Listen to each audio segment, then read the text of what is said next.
ഓണാഘോഷങ്ങൾക്ക് നമ്മൾ ഇന്ന് തുടക്കം കുറിച്ചിരിക്കുകയാണ്. ഇന്ന് അത്തമാണ്. അതോടൊപ്പം തന്നെ ഇന്ന് ഇത്രയും ഐശ്വര്യമുള്ള ഒരു ദിവസം, ഇത്രയും നല്ലൊരു ദിവസം, മറ്റൊരു വലിയ നല്ല കാര്യത്തിന് കൂടി ഇന്ന് നമ്മൾ ഇവിടെ ഒരുമിച്ച് തുടക്കം കുറിക്കാൻ പോവുകയാണ്. റീഗൽ ജുവല്ലേഴ്സിന്റെ ഫസ്റ്റ് ബിഗ്ഗസ്റ്റ് ഫ്ലാഗ്ഷിപ്പ് സ്റ്റോർ കൊച്ചിയിൽ ഇന്ന് നമ്മൾ എല്ലാവരും ഒരുമിച്ച് റീഗൽ ജ്വല്ലറിയുടെ ഉദ്ഘാടനത്തിനായിട്ട് എന്നെ ക്ഷണിച്ചിരുന്നു കേട്ടോ. അപ്പോൾ ഞാൻ വിചാരിച്ചു ഞായറാഴ്ച ദിവസം വണ്ടിയൊക്കെ കിട്ടാനൊക്കെ ബുദ്ധിമുട്ടാണ്. അപ്പോൾ ശനിയാഴ്ച ദിവസം ആകുമ്പോൾ ചേച്ചിയുടെ വീട്ടിൽ ചെന്നിട്ട് ചേച്ചിയായിട്ട് കൂട്ടുകൂടി പോകാമല്ലോ എന്നൊക്കെ വിചാരിച്ച് ഞാൻ ചേച്ചിനെ ഫോൺ ചെയ്ത് പറഞ്ഞു, മഞ്ജു വാര്യർ വരുന്നുണ്ടല്ലോ, ഉദ്ഘാടനമാണല്ലോ കുഞ്ഞേച്ചി, അപ്പോൾ ക്ഷണിച്ചേക്കണേണല്ലോ, അപ്പോൾ അതുകൊണ്ട് നമ്മൾ പോകാണ്ടിരിക്കുന്നത് മോശമല്ലേ, പോകാമെന്നൊക്കെ പറഞ്ഞു. ഏതായാലും ചേച്ചിയുടെ മോൾ ഇവിടെ ഇല്ലല്ലോ, അവള് കല്യാണമൊക്കെ കഴിഞ്ഞ് പോയതാണ്, ലേഡി കോർഡിനേറ്ററായിട്ടൊക്കെ വർക്ക് ചെയ്യുന്നതാണ് അവൾ. അപ്പോൾ ഞാൻ ആയിട്ടൊക്കെ ഉണ്ട്. അപ്പോൾ ഏതായാലും ക്ഷണം സ്വീകരിച്ച് ഞങ്ങൾ അങ്ങനെ പോയതാണ്. അപ്പോൾ ചേച്ചിയുടെ മോള് ഇല്ലെങ്കിൽ എന്നാൽ ചേച്ചീനെ കൂട്ടിക്കോന്ന് അവൾ പറഞ്ഞായിരുന്നു. അങ്ങനെ ഞാൻ ചേച്ചിയായിട്ടൊക്കെ പോകാമെന്നും പറഞ്ഞ് അങ്ങനെ ഇരിക്കുമ്പോഴാണ് ഞായറാഴ്ച ദിവസം കുർബാന കൂടാണ്ട് പോയിട്ട് കാര്യമില്ലെന്ന് പറഞ്ഞിട്ട് പള്ളിയിൽ പോയി കുർബാനയൊക്കെ കൂടി. അപ്പോൾ അത്യാവശ്യം അച്ഛൻ അവിടെ കുറച്ച് പ്രസംഗവും കാര്യങ്ങളൊക്കെ കൂടുതലായതുകൊണ്ട് കുറച്ച് വൈകിപ്പോയി. പിന്നെ ഒരു ചെറിയ മഴയൊക്കെ വന്ന് പിന്നെ വീട്ടിൽ വന്ന് ചോറൊക്കെ വെച്ച് കറികളൊക്കെ വെച്ച് കഴിഞ്ഞപ്പോൾ മണി 10:10 അപ്പോൾ ഞാനും ചേച്ചിയും കൂടി ഒരു ഓട്ടോ വിളിച്ച് വന്നായിരുന്നു കേട്ടോ. ഇവിടെ വന്നു കഴിഞ്ഞപ്പോൾ ഭയങ്കര തിരക്കും കാര്യങ്ങളും, ഗേറ്റൊക്കെ അടഞ്ഞു പോയപ്പോൾ ഞാൻ പറഞ്ഞു, ദൈവമേ നമ്മൾ 10 മിനിറ്റ് വൈകിയത് കൊണ്ട് നമ്മൾ മുറ്റത്ത് നിൽക്കേണ്ടി വന്നെന്നൊക്കെ പറഞ്ഞ് എന്തായാലും കുറേ സമയം അവിടെ നിന്ന് കഴിഞ്ഞപ്പോൾ നല്ല വെയിൽ, ചേച്ചിക്ക് തലവേദനയൊക്കെ എടുത്താലോ എന്ന് ഓർത്ത് എനിക്ക് ടെൻഷൻ ഉണ്ടായിരുന്നു, പോകാമെന്നൊക്കെ പറഞ്ഞു. അപ്പോൾ ചേച്ചി പറഞ്ഞു, അത് വേണ്ടേ, നീ ഇവിടം വരെ വന്നതല്ലേ, അപ്പോൾ അവരെ നിന്നെ കാണണ്ടേ, വന്നെന്ന് അറിയണ്ടേ എന്നൊക്കെ പറഞ്ഞു. അപ്പോൾ ഞാൻ ഏതായാലും ഫോൺ ചെയ്ത് ചോദിച്ചപ്പോൾ പറഞ്ഞേ, ഇച്ചിരി നേരവും കൂടെ അവിടെ നിന്നാൽ മതിയല്ലോ, നിങ്ങൾ വൈകിപ്പോയില്ലേ എന്നൊക്കെ പറഞ്ഞു. നമ്മുടെ കുറ്റമല്ലേ, എന്ത് ചെയ്യാനാണ്. അപ്പോഴാണ് മഞ്ജു വാര്യർ വന്നെന്ന് പറഞ്ഞപ്പോൾ എല്ലാവർക്കും സന്തോഷമായി. അങ്ങനെ എല്ലാവരും ഓടി തിടുക്കത്തിൽ വന്നപ്പോൾ എന്താണ്, മഞ്ജു വാര്യർ കാറിൻ്റെ ചില്ലങ്ങനെ താത്തിയിട്ടേക്കണായിരുന്നു. അപ്പോൾ അത് ഉയർത്തി വെച്ചിട്ടുണ്ടായിരുന്നില്ല. കാരണം അങ്ങനെ എന്തോ കുഴപ്പമായിരിക്കാം, അല്ലെങ്കിൽ എല്ലാവർക്കും കാണാൻ പറ്റിയാനെ. അപ്പോൾ അത് കാരണം കാണാൻ ആശിച്ച് നിന്നവർക്കൊക്കെ കാണാനും പറ്റിയില്ല. അപ്പോൾ ഞാൻ ഏതായാലും പറഞ്ഞു ഇച്ചിരി ഫോട്ടോസൊക്കെ എടുക്കാമെന്ന് ഓർത്തപ്പോൾ ഭയങ്കര തിക്കും തിരക്കുമാണ്.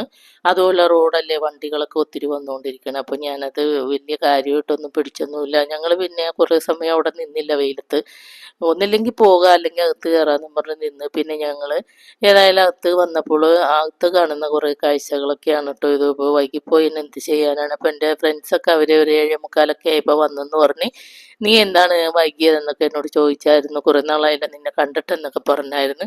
അപ്പോൾ ഞാൻ ഇച്ചിരി തിരക്കിലൊക്കെ ആയിരുന്നു. പിന്നെ ഞാൻ കുറച്ച് ഫോട്ടോസൊക്കെ എടുത്ത് അത് കഴിഞ്ഞപ്പോൾ ഞാൻ ചേച്ചിനോട് പറഞ്ഞായിരുന്നു, നമുക്ക് തിക്കും തിരക്കിലൊന്നും പോകണ്ട, ഇവിടെ മാറി നിൽക്കാട്ടോ എന്ന് പറഞ്ഞ്. അങ്ങനെ വലിയ കുഴപ്പവും തിരക്കൊന്നുമില്ല, ഒത്തിരി ആളുകളൊന്നും ഉണ്ടായിരുന്നില്ല. എന്നാലും എല്ലാ ആളുകളൊക്കെ മഞ്ജു വാര്യറിന് പൊതിഞ്ഞ് നിൽക്കുകയായിരുന്നു. വീഡിയോസ് എടുക്കാനും ഫോട്ടോ എടുക്കാനും അങ്ങനെയൊക്കെ ആയിരുന്നു.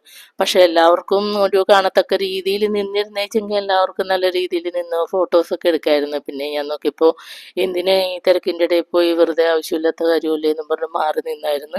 പിന്നെ ഞാൻ ചേച്ചിനോട് പറഞ്ഞ്, നമുക്ക് ഇനി ഒരു ദിവസം ഇവിടെ മര്യാദക്കൊക്കെ വന്ന് നമ്മുടെ സ്വർണ്ണാഭരണങ്ങളൊക്കെ ശരിക്കും കാണാമല്ലോ, പല പല ഡിസൈൻസ്, പല ഫാഷനും കാര്യങ്ങളും, മാലകളും വളകളും ഒക്കെ ഒത്തിരി ഉണ്ട് കേട്ടോ. അപ്പോൾ ഇവിടെ വരികയാണെങ്കിൽ നിങ്ങൾക്ക് എല്ലാവർക്കും നല്ല രീതിയിൽ ഇഷ്ടപ്പെടുന്നതാണ്. ഒരുപാട് ഐറ്റംസ് ഒക്കെ വന്നിട്ടുണ്ടല്ലോ, പുതിയതും അല്ലേ. അപ്പോൾ ഞാൻ ചേച്ചിനോട് പറഞ്ഞു, ഇങ്ങോട്ട് നീങ്ങി നിന്നോട്ടോ, തിരക്ക് വന്നു കഴിഞ്ഞാൽ എന്നൊക്കെ പറഞ്ഞ് അങ്ങനെ നിന്ന് കുറച്ച് സമയം ചേച്ചി ഇങ്ങനെ നിന്നപ്പോൾ കാലുവേദനയൊക്കെ എടുത്താലോ എന്നും പറഞ്ഞ് അവിടെ കുറച്ച് നേരം ഇരുത്തിയായിരുന്നു. അത് കഴിഞ്ഞപ്പോൾ ഞാൻ പറഞ്ഞു, ഇനി നമുക്കൊരു കാര്യം ചെയ്യാം, പുറത്തേക്ക് നീങ്ങി നിൽക്കാമെന്നൊക്കെ പറഞ്ഞു. അപ്പോൾ അവിടുത്തെ തിരക്കും ഉന്തും തള്ളൊക്കെ വന്നാലോ എന്ന് പറഞ്ഞ് പിന്നെ അകത്ത് തന്നെ നിന്നായിരുന്നു. അത് കഴിഞ്ഞപ്പോൾ ചേച്ചി പറഞ്ഞു, എടി നീ എന്നെ നോക്കണ്ട, എനിക്ക് കുഴപ്പമൊന്നുമില്ല, എന്തിനാ പേടിക്കണേന്നൊക്കെ പറഞ്ഞു. ഞാനിവിടെ അകത്തല്ലേ, പുറത്തൊന്നും അല്ലല്ലോ എന്ന് പറഞ്ഞു. എന്നാലും എനിക്കൊരു പേടി. ചേച്ചി ഇങ്ങനെ വല്ല ദിക്കലും തിരക്കിലും ഒക്കെ പെട്ട് കഴിഞ്ഞാൽ ഞാൻ പോയി വിളിച്ചുകൊണ്ട് വന്നതല്ലേ എന്നൊക്കെ വിചാരിച്ച് ഞാൻ ചേച്ചിയുടെ പുറകിൽ നിന്ന് മാറാണ്ട് അങ്ങനെ നടന്നിട്ടോ. അങ്ങനെ തിരക്കിൻ്റെ ആ ഒരു ഇത് വന്നതുകൊണ്ട് മാത്രം ഫോട്ടോസൊക്കെ മര്യാദക്ക് എടുക്കാനും പറ്റിയില്ല.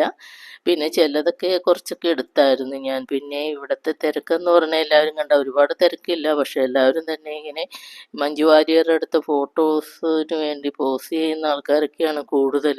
പിന്നെ എന്താ പറയുക, അങ്ങനെ നിന്ന് കഴിയുമ്പോഴത്തേക്കും നമ്മൾ അതിൻ്റെ ഇടയിൽ കൂടി ചെന്ന് കഴിയുമ്പോൾ അത്ര എന്താണ് തിരിഞ്ഞൊക്കെ വരുമ്പോൾ വലിയ ഇടി ഉണ്ടാവില്ല എന്നൊക്കെ പറഞ്ഞ് ഞാൻ അങ്ങോട്ട് പോയില്ല. ഞാനും ചേച്ചി മാറി നിന്നായിരുന്നു. പിന്നെ അത് കഴിഞ്ഞപ്പോൾ ഞാൻ ചേച്ചിനോട് പറഞ്ഞു, ഏതായാലും നമുക്കൊന്ന് പുറത്തേക്ക് പതുക്കെ നീങ്ങാം കുഞ്ഞേച്ചി, ഇവിടെ ഇനിയിപ്പോൾ തിരക്കൊക്കെ വന്നാലോ എന്നൊക്കെ വിചാരിച്ചിട്ടോ. അങ്ങനെ ഞങ്ങൾ പതുക്കെ നീങ്ങി നിൽക്കണമായിരുന്നു. അപ്പോൾ മഞ്ജു വാര്യരുടെ അടുത്ത് എല്ലാവരും ഫോട്ടോസൊക്കെ എടുത്ത് കഴിഞ്ഞ് ഏതായാലും പുറത്തേക്ക് പോകാനുള്ള ശ്രമത്തിലായിരുന്നു. അപ്പോൾ ഞാൻ എൻ്റെ ഫ്രണ്ട്സിനോടൊക്കെ ചിലവരെയൊക്കെ ഞാൻ കണ്ടിട്ടുണ്ടായില്ല. കണ്ടപ്പോൾ ഞാൻ അവരെ വിളിച്ച് അതിൻ്റെ ഇടയിൽ നിന്ന് മാറ്റി നിർത്തി സംസാരിക്കണേന്. അപ്പോൾ അവർക്കൊക്കെ ഭയങ്കര സന്തോഷമായി, എനിക്കും സന്തോഷമായി. ഇപ്പോൾ ഞാൻ കുറച്ചൊക്കെ ആയിട്ട് അങ്ങനെ റീഗൽ ജ്വല്ലറിയുടെ മാസത്തിലുള്ള ഒരു മീറ്റിംഗ് അതൊക്കെ ഉണ്ടായിരുന്നു. ഇപ്പോൾ കുറവാണ്, പോക്കൊന്നുമില്ല. ഇപ്പോൾ അത്യാവശ്യം എനിക്ക് തിരക്കൊക്കെ വന്നതുകൊണ്ടൊക്കെയാണ്. പിന്നെ ഈ പറഞ്ഞതുപോലെ എനിക്ക് ഒറ്റയ്ക്കൊക്കെ പോകാനും ഒക്കെ മടിയൊക്കെയാണ്. അങ്ങനെയൊക്കെയാണ് കേട്ടോ. പിന്നെ എന്തെങ്കിലും ആവശ്യമൊക്കെ ഇങ്ങനെ വിളിക്കുമ്പോഴൊക്കെ ഞാൻ പോവാറുണ്ട് കേട്ടോ. പിന്നെ ആരെങ്കിലുമൊക്കെ സ്വർണത്തിൻ്റെ കാര്യങ്ങളൊക്കെ പറയുമ്പോൾ പിന്നെ ഞാൻ അവർക്ക് വേണ്ടിയിട്ടൊക്കെ പോകാറുണ്ട്. അല്ലെങ്കിൽ എന്താ പറയുക, ചേച്ചിയുടെ മോളോട് പറയുമ്പോഴത്തെ അതെല്ലാം ശരിയാക്കിയൊക്കെ കൊടുക്കാറൊക്കെ ഉണ്ട് കേട്ടോ. അങ്ങനെയൊക്കെയാണ്.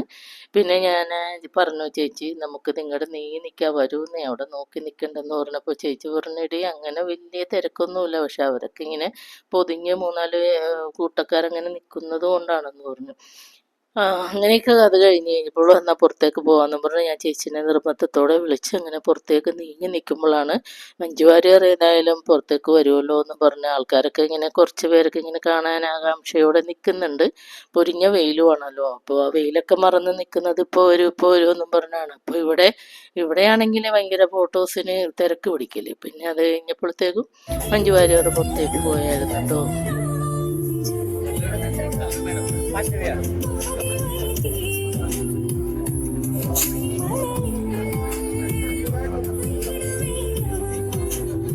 നമ്മളെല്ലാവരും വളരെ ആകാംക്ഷയോടെ കാത്തുനിന്ന നമ്മുടെ ഏറ്റവും പ്രിയപ്പെട്ട മഞ്ജു ചേച്ചി ഇതാ നമുക്ക് മുന്നിൽ എത്തിയിരിക്കുകയാണ് ഫൈനലി. അപ്പൊ ഇനിയിപ്പം ഞാൻ അധികം ഈ മയക്കം പിടിച്ച് നിൽക്കുന്നതിൽ കാര്യമില്ല. പോലും നമുക്ക് പറയാൻ പറ്റുന്നില്ല, മാറി മാറി വരികയാണ് കാലാവസ്ഥ. അതിനും ഏറെ ക്ഷമയോടെ സ്നേഹത്തോടെ കാത്തു നിന്നതിനും എന്നോട് കാണിക്കുന്ന ഈ ആത്മാർത്ഥമായ സ്നേഹത്തിനും ഒക്കെ തിരിച്ച് എത്ര നന്ദി പറഞ്ഞാലും മതിയാവില്ല.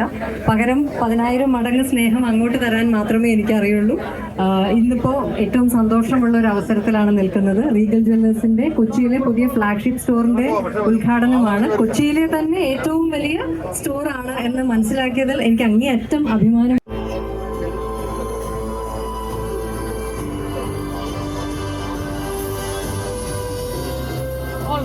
ഓക്കെ, നിങ്ങൾ ബൈ പറഞ്ഞ നിങ്ങളാണ്. Thank you so much sir. Thank you. അപ്പൊ എല്ലാവരും ഷോറൂം വിസിറ്റ് ചെയ്യാം. ഒരിക്കൽ കൂടി റീഗൽ ജ്വല്ലേഴ്സിന് ഞങ്ങളുടെ എല്ലാവിധ ആശംസകളും. Thank you and happy Onam.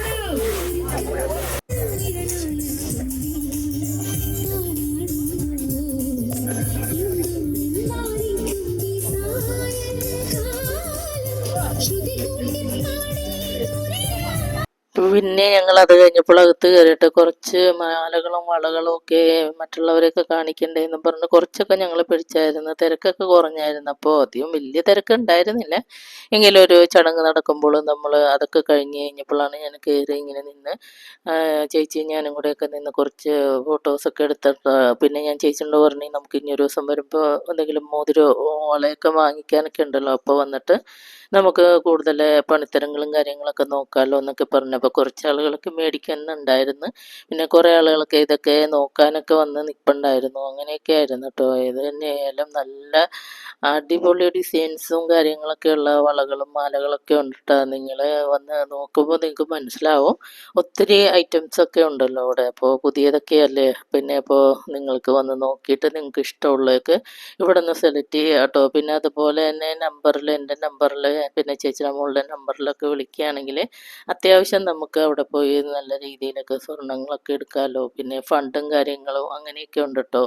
അതുകൊണ്ടൊക്കെയാണ് ഞാൻ അങ്ങനെ പറഞ്ഞത്. നമുക്ക് ഒന്നിച്ച് പൈസ കൊടുത്ത് വാങ്ങിക്കാൻ പറ്റാത്തവർക്ക് 11 മാസത്തെ ഫണ്ടിലൂടെ നമുക്ക് കുറച്ച് സമ്പാദ്യം ഉണ്ടാക്കാമല്ലോ. അതുവഴി നമുക്ക് സ്വർണ്ണങ്ങളൊക്കെ വാങ്ങിക്കാനൊക്കെ പറ്റും കേട്ടോ. അതുകൊണ്ടാണേ